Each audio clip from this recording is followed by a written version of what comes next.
When you look at the congressional numbers, 60% disapprove of how Congress is handling ISIS. Remember, there was a big debate, and Mr. Chris Cuomo of this program driving it a lot, saying that Congress is being cowards for not at least casting an up or down vote of whether or not to give the president the authority to go to war. Listen to John McCain. He was on the program yesterday, and he says, yeah, Congress should have acted differently.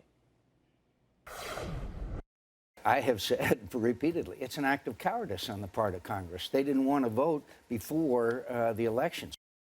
You do suddenly have John Boehner saying to George Stephanopoulos this weekend, well, if the president would put a proposal forward, we'll come back. They rushed out of town to get on their recess to campaign for re-election. He says we'd come back. Do you think, Ron, that the speaker's looking at numbers, thinking maybe people think, you know what, you guys blew this? I don't know what the speaker is doing. The Congress doesn't say, the Constitution doesn't say that Congress has a right to declare war if the president gives them permission. There's no mother may I clause. The Congress can do this.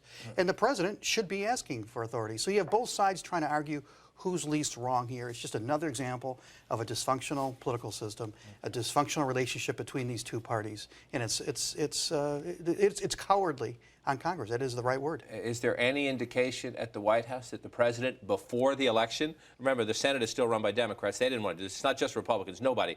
There's some people wanted to vote, but the people who are vulnerable in this election said, can we wait till after? Yeah. Any indication the president's going to get up and say, come on back in, let's vote? Definitely not before the election. I mean, John Boehner can say what he wants to say. Nancy Pelosi has said that maybe we should just have a vote. She knows that her members don't want to take a vote before the election, particularly these Senate candidates that are in tough races. Nobody wants to take this vote before the election. The public knows that they're playing politics with it. The leaders think they're pulling one over on the voters. The voters know Well, what's going one on of here. the They're most sick of it.